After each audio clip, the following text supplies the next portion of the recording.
This episode is brought to you by Set for Life Insurance. Listen, docs, one of the first steps we took to pay off our student loan debt was realizing we paid way too much for our disability insurance. That all changed when we found Set for Life Insurance. They helped us with a customized insurance policy that met our needs and, most of all, budget. To learn more, check out setforlifeinsurance.com. This episode is brought to you by Physician CEO. Finally, a business program for busy doctors just like you. Get the skills of branding, marketing, entrepreneurship, and combine those with your gifts as a physician. Be known as a doc outside the box and define your future. Learn more at physician-ceo.com/DOTB.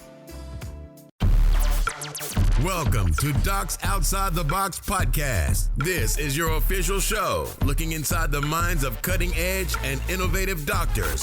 Think you'll find these stories in any medical textbook? Sorry. You're getting real life insight from men and women pushing the envelope beyond medicine. Ordinary doctors doing extraordinary things. Let's start now with your host, Dr. Nee Darko.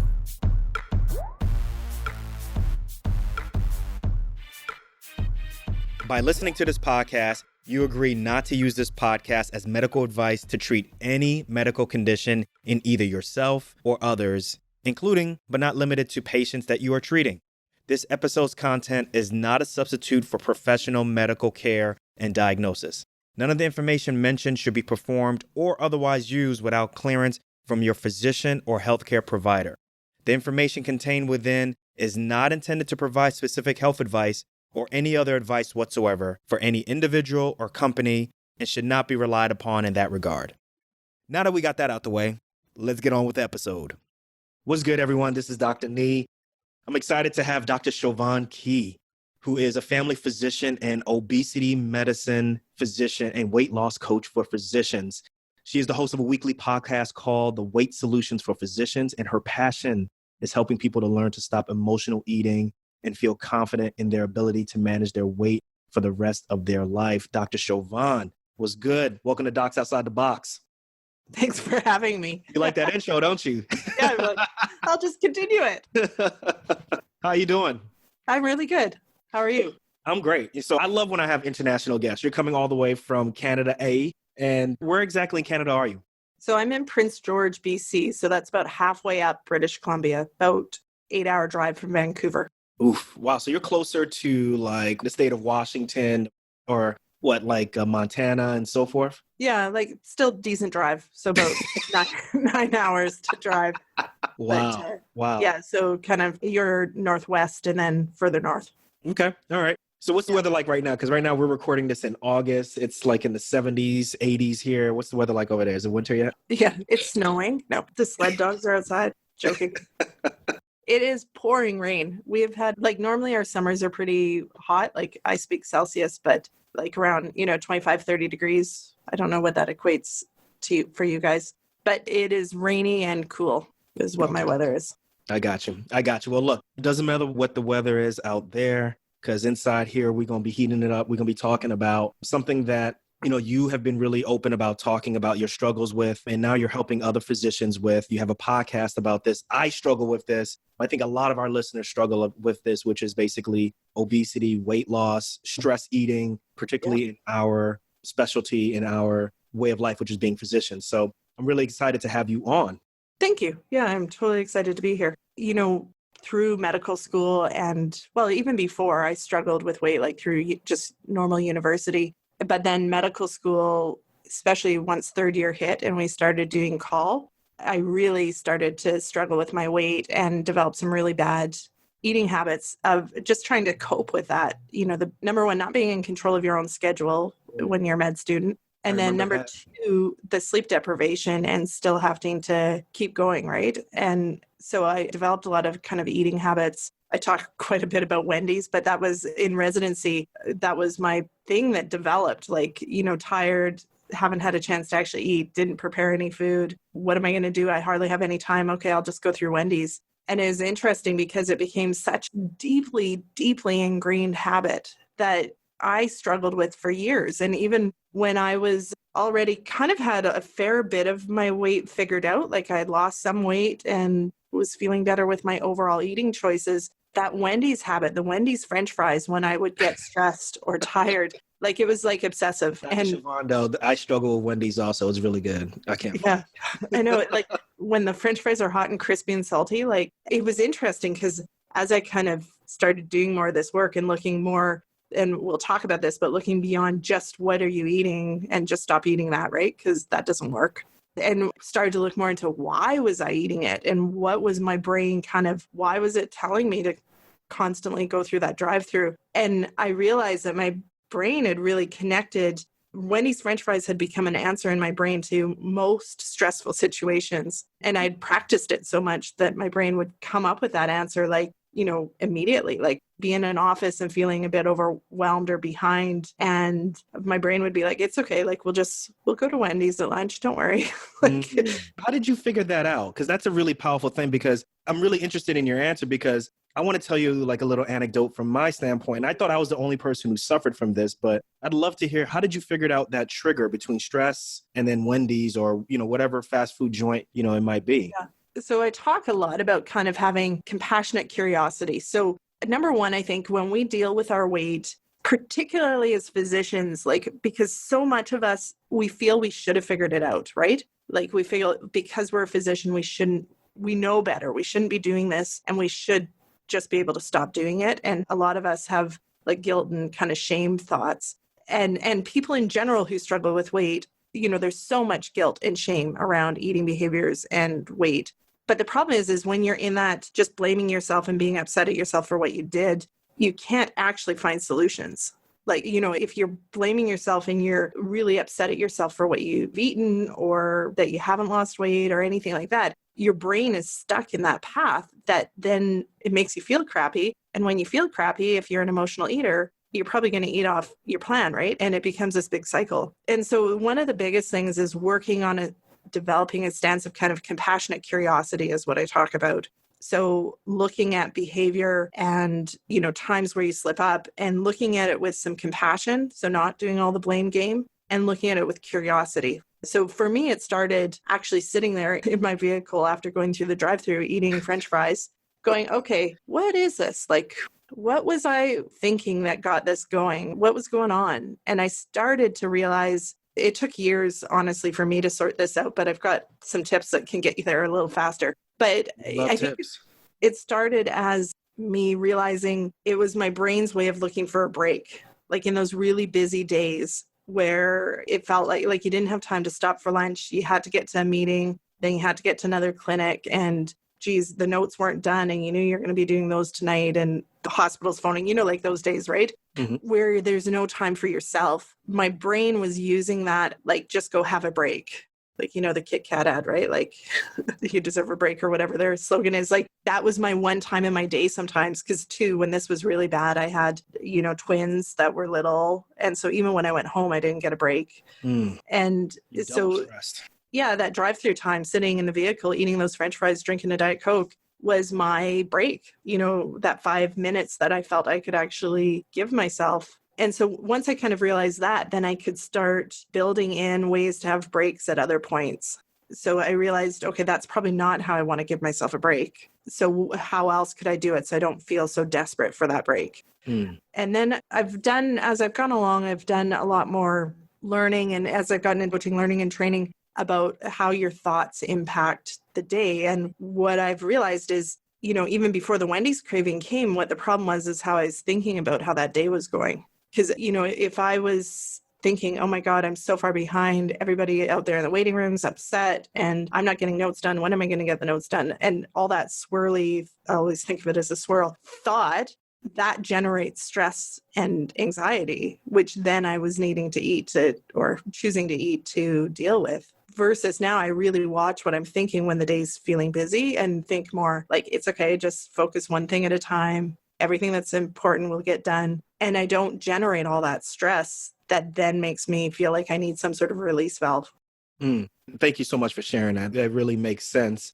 For me, my big issue I've been for years trying to get off soda, and I've kicked it now for close to a year now. But I've noticed that throughout the day, when it gets really stressful, I oftentimes, have this like pull to have like a soda or to have something sugary and sweet. And I oftentimes think about it, I'm like, I wonder if I ran back to my call room and if there was a bottle of water and if there was like, a soda right next to it, what would I grab? And I always feel like I would grab something sugary and sweet, even though something healthy is right there in front of me. I would rationalize, things like if I have water right now, it'll just run through me. I'm going to be in an operating room standing for a whole bunch of hours. I might as well just have something that can hydrate me a little bit, but I won't go to the bathroom, or I just need that sugar kick. And it wasn't until I found a way around it, and it's worked, which is basically now I just drink carbonated. When I'm at work, I drink carbonated water. And I guess I've been craving that carbonation, That but fizz not kick. sugary. Yeah, that fizz kick, but I'm still drinking water. I go to the bathroom as much as I need to. I love it. And, when you mentioned that there was this connection, I was like, that's what it is for me also. So thanks for getting real on that, because that's what I suffer also. And I think, we can't kind of underplay the neurological impact of certain foods, right? Like the sugary soda is addictive because of what it does to our brains. And, you're not wrong to think that having a sugary soda, and I wasn't wrong to think that having French fries would make me feel better, because it does. Like both of those foods release some dopamine and give you that little hit of kind of pleasure hormone. Do you think, like, for example, if you had that stressful day, if you had like a pre-made salad already made for you in front of you, and then you had like French fries in front of you, you would still kind of trend towards just, let me get that French fry? Because I'm always absolutely. Like I did that tons. Like I would pack, when I was working on this, I would pack a healthy lunch, which would be tasty. Like it's not like they're crappy salads, like they're good salads. But there were tons of days where I went to the drive-thru instead. And that was, I have to figure this out. This is obviously a really maladaptive behavior because it's so hard to figure out. It's amazing because I think a lot of doctors, obviously with the big thing now being physician burnout, and just in general, even before that, it's very stressful what we do. And I'm sure there are a lot of docs right now who struggle with weight just as much as you have been, struggle with healthy eating like I do. So I'm really interested, like, how did you get into obesity medicine? How did that send you down that path? Yes, I'm a family physician as my main specialty. And I started to realize that so many things in average day as a family physician were lifestyle or diet or weight related. Like, all the high blood pressure refills, the diabetes, the heart disease, the osteoarthritis, like so many things are related. And yet I realized that what I was taught in medical school, which really boiled down to just telling people eat less, exercise more, Right. Yeah, I agree. didn't actually work. Like nobody actually came back to me and said, hey, thank you for that fantastic advice. I'm doing so well now. Nobody ever told me that before. And so there came a point where I was thinking, okay, there must be some sort of conference I could go to, or like some place to learn better skills and learn like where the evidence actually is. And at this point, I didn't even know obesity medicine existed. So I was just Googling for like weight loss conferences for physicians. And that's how I found it. Along those lines, I was like, at the same time, I was thinking, okay, how could I do this better for my patients? And one of the big evidence things for weight is that you have to have frequent contact. Like, there's better outcomes the more frequently people have contact with the physician or someone similar. And so I started doing a program in my office of weight management visits, which are group medical visits every 2 weeks. And originally I started with like a partial meal replacement type meal program, which worked and people lost weight. But then over time, what I saw was those people that had lost a lot of weight were starting to regain it or really struggle with the meal replacements. Or there's people that just, couldn't sustain it. And so that led me to kind of, okay, I didn't love the meal replacements as an ongoing thing. And it led me to looking more into other options for ways of eating for weight loss, and ultimately landed on eating lower carb. So I was already personally eating lower carb, but kind of got to the point where I was comfortable with the evidence enough to actually recommend it for my patients and use it as a weight loss tool. And that's been really quite transformative. And so just for people listening, that like low carb is such a loaded word for some people. And Right. What exactly does that mean? What is low carb? Yeah. So from my viewpoint, I talk about a lower carb approach, meaning, minimizing sugars, minimizing processed starches. So your flours, your grains, and your cereals. And then where you go from there, I think is so variable on what your body needs. So some people everybody talks about keto, right? Online now, but you don't have to be keto. So keto is You eat mainly your proteins, fat, and then some vegetables, but you really don't have anything else with sugar in it, including like fruit and stuff like that, or you'd really minimize it. Because when you're eating keto, your goal is to be in nutritional ketosis, where you're burning fat as your main source of fuel. But people don't have to actually go fully into keto diet to lose weight. You can reduce, like start off cutting out the sugars, which I think is a big thing for everybody. And really those sugars, though we love them and they taste good, they drive your appetite and they drive your cravings for more sugary stuff. And so if you're trying to kind of partially do it, it's often difficult. Life is better and your appetite is better on this other side of getting rid of most sugar in your diet. And then some people can do well just with doing that and they'll lose weight. Other people need to be more careful about things like root vegetables and fruit and minimize those to see the results they want. And I think a lot of that depends on your amount of insulin resistance. So, what your metabolic health is like, on where you need to be to lose the weight you want and feel satisfied.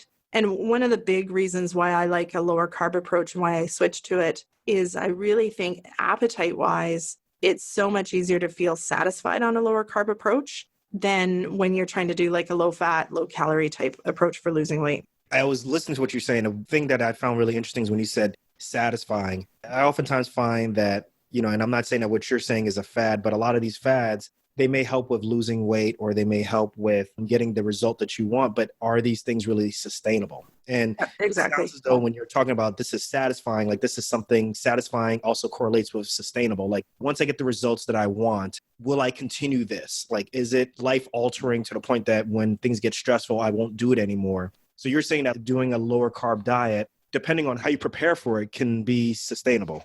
Absolutely. Yep. My husband and I have been eating mainly lower carb. And I say mainly because, like you said, like I won't slide off. And I think everybody's human. So there's times where, whatever happens and I end up eating more carbs. But our base diet that we always go back to is a lower carb diet. And I find it very satisfying. I find the food is really good. And our plan is that this is the way we will just always eat. And I think that's a really important point that you made, because often kind of diet culture tells us, just do this diet, you'll lose your weight and then you'll be fine, right? But what happens afterwards when you do it? Totally. And what we know about obesity is a chronic disease. So, if you're somebody who's had extra weight, you will always be prone to extra weight. So generally, the way you lose your weight is the way you need to continue to maintain your weight. And I think that's a really big myth that I think media kind of perpetuates, and then probably it's sort of wishful thinking that we have in our minds that, okay, I just have to, be careful with what I eat for this time till I lose the weight.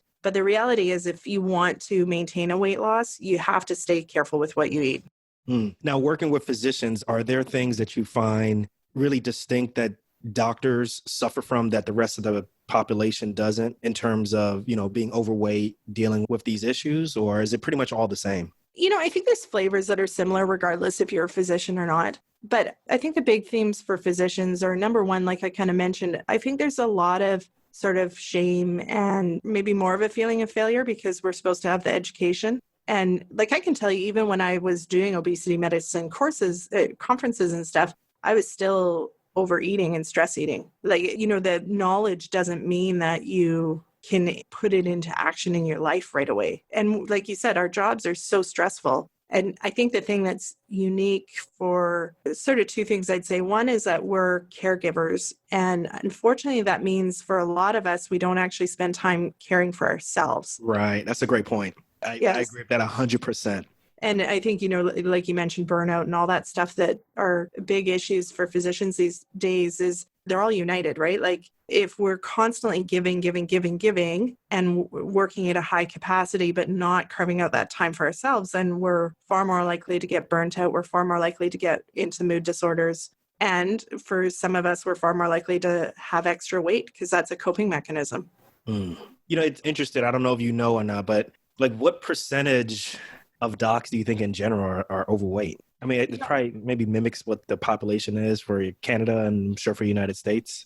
That would be my guess. Like, I don't know a statistic specifically, and I don't know if that statistic is kept anywhere, But I would guess it's similar to population, because the reality is we're not any different than the population. Like, we have slightly different schooling, but emotionally we're the same, and we're exposed to the same environment, which is very food rich and, encouraging overeating. And so I think it's about like similar. And I know that you primarily are working, obviously with your patient population, but, you pride yourself with working with physicians. I'm really interested to know, like, someone like me who does a lot of shift work, do you oftentimes find that doctors struggle with certain shifts with stress eating? Like, for example, like maybe night shift doctors maybe struggle more. I'm wondering if that's even a thing. Oh, totally. And I think that would be evidence-based too, is sleep, like shift workers in general, physician or not, have a higher chance of obesity. And sleep deprivation is a huge factor in obesity. Word up. I agree with that. Yeah. And so, there's so many reasons why, and you can look at it like from a hormonal level, is that when you're sleep deprived, when you're up at night, when you should be sleeping, your cortisol levels and things like that are higher, so that you don't actually access, like you don't burn calories in the same way. You're in a stress response and trying to kind of protect your energy stores for what might come. The other thing is when you're sleep deprived, your hunger hormones go up. So there's a hormone called ghrelin that is our main hunger hormone. And when you're sleep deprived or stressed, that goes up. So you actually can experience more hunger. And so I think, any of those shifts where it kind of disrupts your normal routine are more likely to cause issue. So that's the hormonal reasons why that happens. But then there's also the emotional reasons, right? Like when you're tired, you kind of want comfort, after being up all night, and especially if you have to then work some the next day, which I think somewhat rare, I think, for physicians, where you're up all night and you actually take time to truly sleep the whole day the next day to replace that missed sleep. But, if you have to work emotionally, it's tough. And so then a lot of people will seek food and comfort, often more highly processed sugary foods. Like that's what your brain would lean towards in those settings. And now a word from our sponsor. Meet Dr. Arthur Cummings. He's a busy ophthalmologist practicing all the way in Dublin, Ireland. Recently, he finished Physician CEO. Check out what got him the jump on the transatlantic flight to participate in this program. My initial response would simply be just do it. This is one of those programs that is so good, it's very likely to be the best education you've ever received. And you realize then as a physician how little we really know about our businesses, even though we're running businesses that are quite large. And the level of training is so fantastic, the education is so good, the faculty is immaculate, and you're in a group of people who are like-minded. So just the entire environment is an amazing learning experience and really a good incubator for growing your practice. So if you're a physician who's looking to start your own venture or even lead your practice or department, then you can't afford to miss this opportunity. Class is filling up. Learn more at physician-ceo.com/DOTB.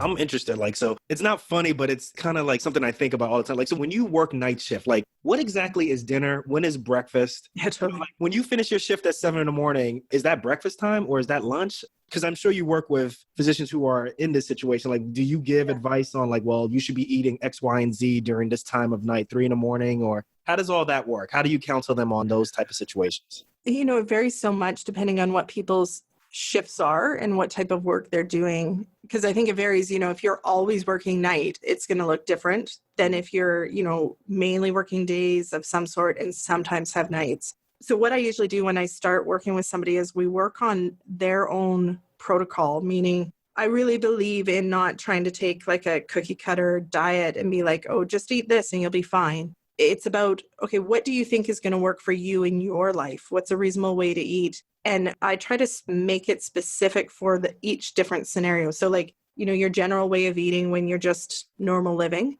But then when you work a night shift, what do you think is a reasonable way to eat? And what do you think are reasonable things to eat? So you kind of have in your mind when you go on to night shift, okay, I just need to make sure I've got something packed if I want to eat. Or what a lot of people do is just choose to do fasting through the night, which if you look, again, hormonally, we're not really meant to be eating during the night. So that can be a good option, though. That's a whole big topic. That's literally not eating anything, maybe just drinking water through the night. Yeah.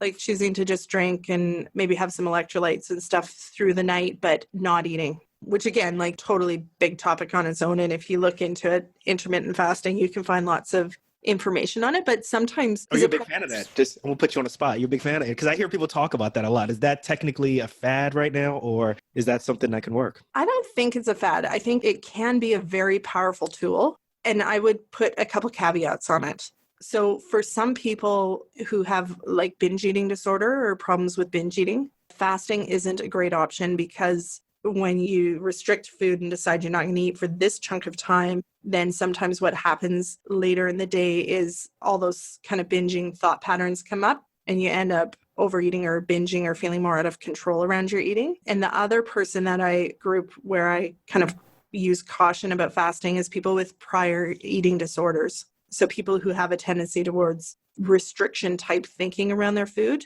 I worry that... Really good point. Yeah. If they do it, they have to be really aware of how they think and their intention behind why they're fasting. But I think, if you're working on losing weight, a simple way of using fasting is just not eating breakfast. And I really think fasting is easier to implement if you are eating a lower carb approach because your appetite is, far more stable. If you're eating kind of the standard North American diet or a lower fat, lower calorie type diet, you'll probably find that you have more hunger and it'll feel more uncomfortable. But the whole idea about eating a lower carb approach is shifting your metabolism so that you use fat as more of your fuel and not just being dependent on sugar and carbohydrate as your main fuel for your body. And so once you've become what we call fat adapted, where your body can easily use your fat for fuel, then your appetite's more stable. And if you do miss a meal or delay a meal, you might feel a slight hunger, but it's not to the same degree as when you're eating like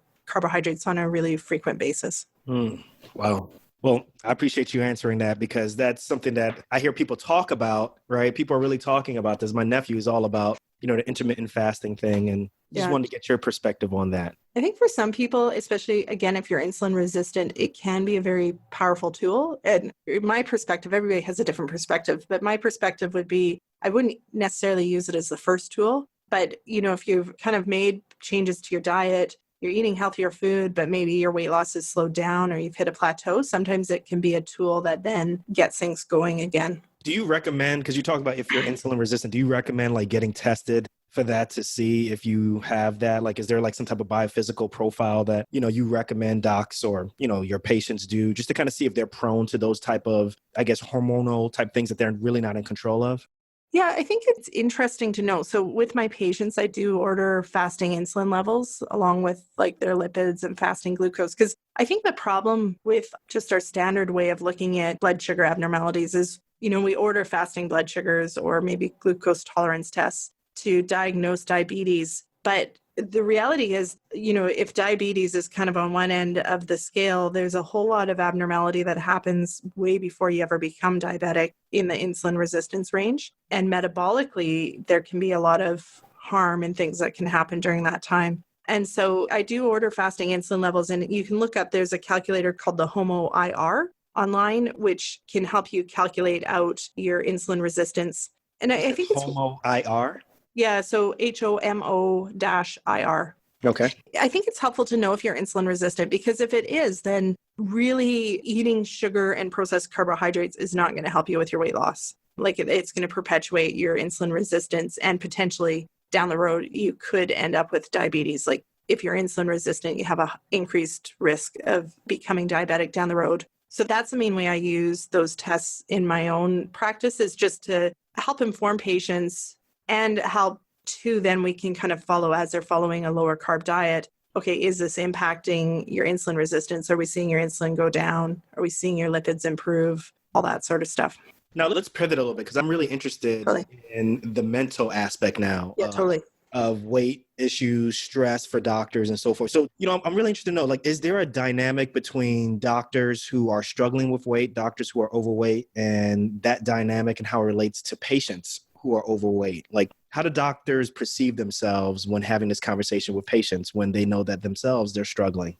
Yeah, I think often that's a big issue. And so I think it can come up a few different ways. Like some people still have the conversation with their patients, but worry that it won't be accepted, or maybe that information's being judged because they themselves still have excess weight. And I don't necessarily think that's true, but I think we feel that way sometimes. Or I think sometimes physicians who feel out of control with their own weight don't end up having the conversation with the patients because they're afraid that Someone's it won't gonna be accepted. So Yes. someone, they feel like they'll get checked basically, or not an imposter syndrome, but it's like, what are you going to tell me? I see what you're saying. Yeah. And I think, from my experience with working with patients, overall, I'd say compassionate healthcare regarding weight is really hard to come by. And most people with obesity have experienced significant weight bias in their life, but also in healthcare. And even if you have still extra weight and you haven't figured out your own weight, just being able to learn to talk compassionately to patients who are struggling with the same thing is really powerful, even if you don't have all the answers.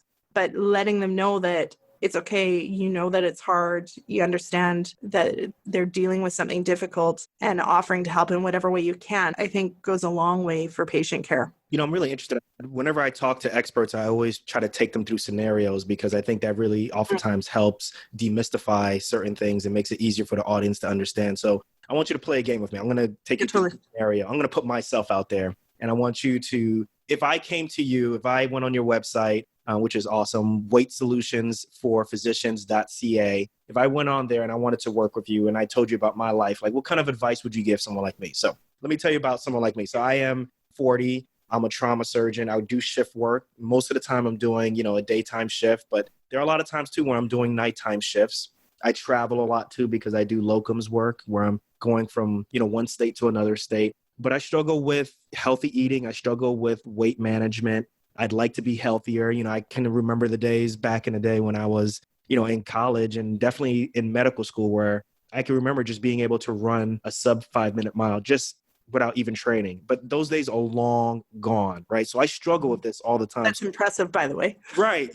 So it was kind of cockiness, right? But I'm like eating French fries while I'm running this, right? And I'm not saying it to brag, but I'm literally putting myself out there. Like I can't do that anymore, right? Like obviously, and I'd like to change some things. So how would you work with someone like me? Like what kind of things would you do if you were working with me? So I think the first thing is to work on kind of cutting the crap out of the diet so you get the appetite stabilized. Right. Because it's so much easier to say no to the processed food and the sugary food when you're standing from a kind of stable appetite standpoint. When you're kind of trying to just do it part way and you're going through like waves of hunger and getting hangry and, all that stuff that happens. Oh yeah, that happens a lot. It's hard. So the first steps I often say to people is just eat more fat. So if you don't change anything else in your morning, in your breakfast, purposefully eat more fat and eat protein and try to minimize your starches. And I find often if you just change that, so if you start the day... Give us an example. What do you mean? So eggs, depending on kind of how hungry you are, multiple eggs, okay. But no toast, no cereal, no juice, have some bacon, high-fat yogurt. Turkey bacon, right? No, eat the real stuff, unless you don't eat pork. I don't like pork, so I normally eat. So, okay, but you recommend something like eggs and bacon. Okay, I got you. You want the fat in it, right? All right. Or what I did for years, which worked, because sometimes making breakfast is too much, right? Like there's no time. I would just cook enough at dinner. So I ate dinner leftovers for breakfast. So I would have whatever protein we had and whatever vegetables we had and eat that for my breakfast. Okay. That's good. And I think what that does is you have solid nutrition and solid stuff that fills you up in the morning. That's not short-term fuel. Like if you eat the classic breakfast of toast with jam and a glass of juice and, maybe something sweet on the way to the office. All that is really short-term energy, and less than 4 hours later, you're going to be hungry. If you have something that has all just long-term satiating type foods, you're not going to get hungry in 4 hours. And what I find, your hunger hormones are going to be different. So in the evening when you get home, where most people often struggle in the evenings where they just want to snack and eat all evening, if you've eaten well and eaten foods that satisfy you through the day, often that snacking and that urge to eat in the evening goes down. Doesn't always go away because some of that's emotional and stress management, but it often, from a hunger hormone perspective, I think improves quite a bit. So that would be my first step, is just eat more fat. Okay. And then once you feel that your appetite's stabilizing, it makes it easier to cut out some of the more starchy, more sugary foods, and then your appetite would stabilize further. And then what we work on is we work on thoughts because Yes, let's get down on this one. yeah, Let's hear about this one. like in general, in our society, we kind of view our actions as just things that happen. Like we feel a certain way and then we do this. And sometimes we feel that our actions are out of our control. But the reality is it all starts with what we think. So there's a scenario, a situation that is just kind of, something happens, like say I'm behind in my office. Let's use that as an example. But then I think thoughts about that. And sometimes those thoughts happen so quickly and so suddenly that you're not even aware of that. And I'd say for most people, you're not aware of what that thought is. But when I was talking before about a busy day, so I'm behind in my office and what my thoughts were is, I'm not going to get my notes done. There's all these thoughts. And what those thoughts then do is they generate emotion. So those thoughts that I was thinking generated stress. And then the stress, the emotion is what causes our actions. So when I do coaching with people, and this is what I do in my groups with my patients too, is a lot of the work we do is learning that pathway and learning to build awareness of the thoughts and how they impact your emotions and how that ultimately impacts your actions. And once you build awareness of that, then you can start purposely choosing what you want to think about a situation, which then will change your emotion and it'll change your action. It'll change the results that you end up getting. That's got to be the hardest one, I bet you. Well, it's huge, right? Because especially when we talk about weight, everybody carries so many beliefs, which beliefs are just thoughts that we've thought a lot. Like, I can't lose weight, or I always regain my weight. And if you think about the impact, if you think I can't lose weight when you're starting to lose weight or try to lose weight, right? But if your predominant subconscious thought is I can't lose weight, that's going to generate like an emotion of like kind of defeat, I would say. And when you're feeling defeat about your weight loss, you're probably not going to stick to this new plan that you're trying, right?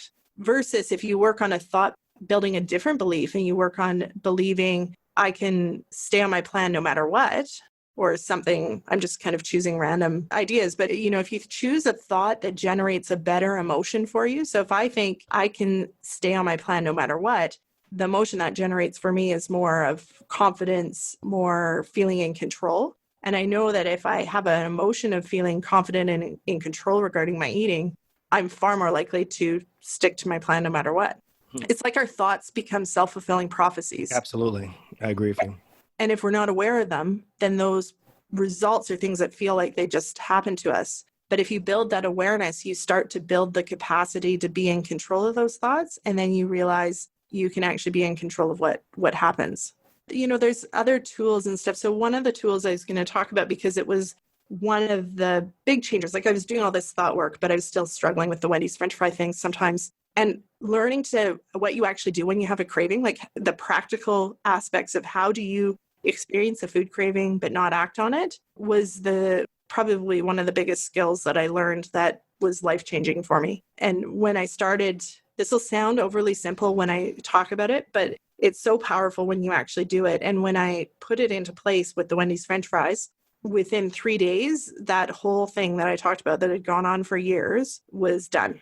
So when you have a craving, it's essentially like an urge to eat. And this tool comes from Brooke Castillo, who has a podcast called the Life Coach School podcast. She talks a lot about weight loss stuff. So you have an urge to eat, and that's the more primitive part of your brain is giving you that urge and kind of telling you it's really important you follow through on it. And if you've ever experienced food cravings, like they can feel very urgent. Like that Wendy's French fry craving felt like so urgent. Like I had no option but to just go eat the French fries so my brain would stop talking to me about it. But the reality is the urges are just like an emotion. It's like a feeling in your body is really all that craving is. And you can sit with it and let it be there and not try to push it away. I think this is a big thing, because what we're used to doing when we have a food craving, right, is you go, no, I can't eat that. No, that's not on my plan. I'm not going to eat that. I'm not going to eat that. But what happens when you try and push it away? Like it just gets worse. The harder you push and decide you're not going to do something and you try not to think about it, it just comes back at you and gets stronger. Versus if you say, okay, I'll use my example again. Oh, okay, there's my Wendy's French fry craving. Okay, like come on in, Wendy's French fry craving, like have a seat beside me. Let's see what this is. And pay attention, like, where is it? Like it felt like this kind of tingling across my chest is how I would describe my Wendy's French fry craving. Yeah.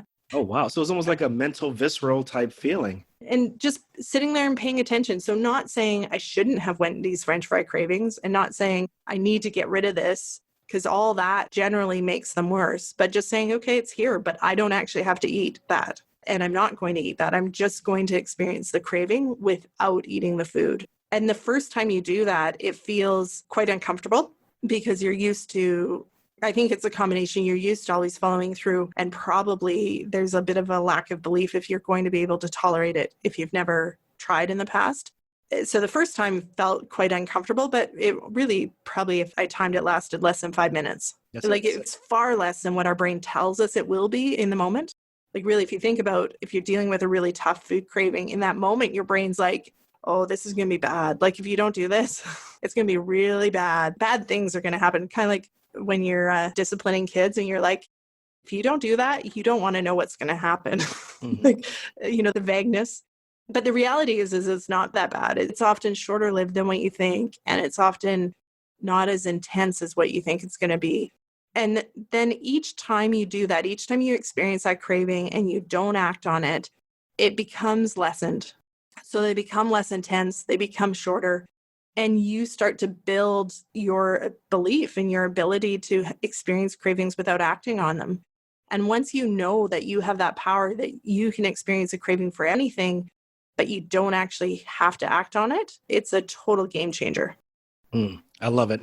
I really appreciate you getting vulnerable with that, because I think that oftentimes lends to credibility, but it helps us to really understand this process and personalize this process a lot better, right? Because we oftentimes don't know how to verbalize it, but we struggle with it mentally and we just don't know exactly how to get it out there. So I appreciate you kind of just making that struggle more personal actually for people. Before we get out of here, what are the top 3 tips that you are using right now to help your physicians, to help your patients with losing weight? So I think the biggest thing is cutting out the sugar and the processed carbs. Okay. And that may, for some people, when I say that, may trigger a whole lot of thoughts, right? Because we're often dependent on them and they often represent something more than food to us. But that's okay. We can deal with that. The reality is they drive hunger. So they make you more hungry. They make you crave more, and they make your process for weight loss harder. So even if you don't believe in a full low carb approach, I would still say cut out processed carbs and sugar to make life easier for yourself, honestly. The other thing is when you find yourself in a position where either you've got bad cravings or you've eaten something you didn't plan on, a good classic would be, the middle of the night, like you're up in the night in the nurse's station and there's all the bags of chips out or the donuts come out at 3 a.m. and all of a sudden you ate a bunch that you didn't plan on it. My tip for that is really starting to build awareness and ask yourself, okay, what was I thinking? And I don't mean that in that negative, what was I thinking way, but curiosity. What was I thinking? What led to this? What are the scenarios that kind of the risk factors that led to this situation? Was it stress? Was it sleep deprivation? And then once you start to know what's driving the behavior, then it becomes easier for you to actually work on finding solutions for yourself.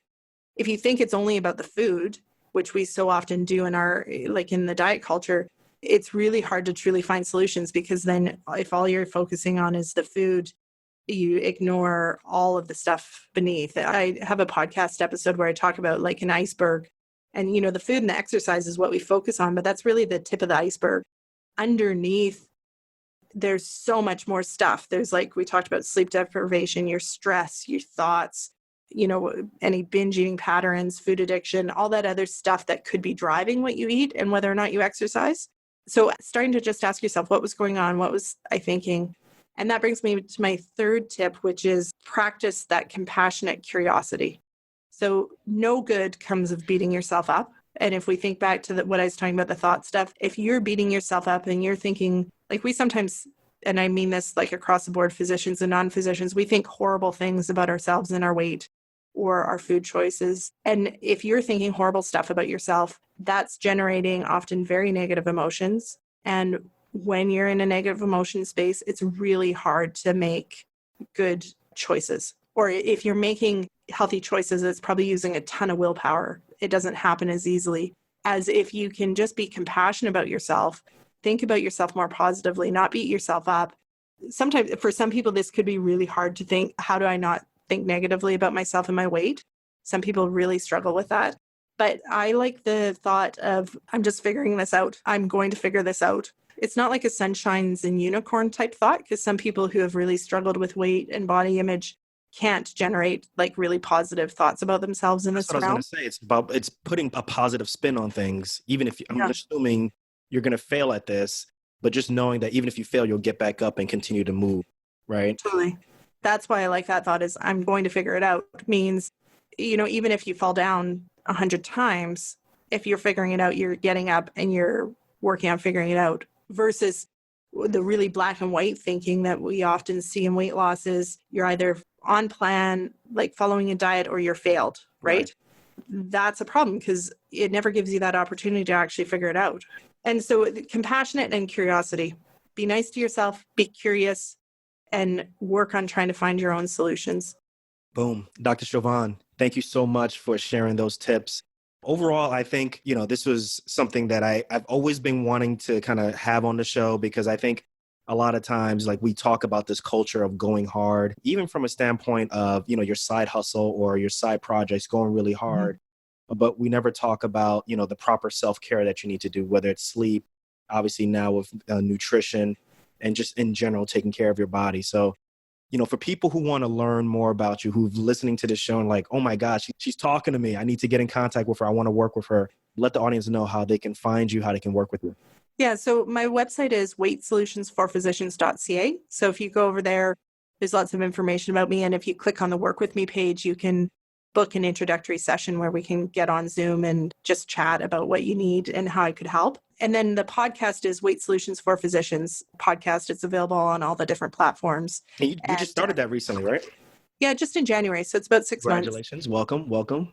Thank you. Yeah, I love it. I find doing the podcast so much fun. And, so different from medicine, right? Related, but just different days when you're working on things like the podcast. Oh, yeah. I think it's a different set of skills, things that we just, you don't really get a chance to work on. You never really taught these skills, but it's fun to meet new people. It's fun to connect. This was fun. Thank you very much. Yeah. Thank you so much for having me on. I really appreciate it. I may have to have you be like my accountability partner to see if I'm actually really starting to take actionable steps on the tips that you dropped on me, because I struggle with this stuff. And for me, I think the reason why I, really gravitate towards your stories, like, you make it so personal, like we all struggle with these things, but we're not willing to talk about it, and making it even as visceral of talking about how you felt, or even the specific type of, French fries that you got Wendy's, which for me is right across from my hospital. It's so easy to get. That's what it was for me too. Yeah, this was real. I love this. Dr. Siobhan, thank you so much for coming on Docs Outside the Box. Thank you.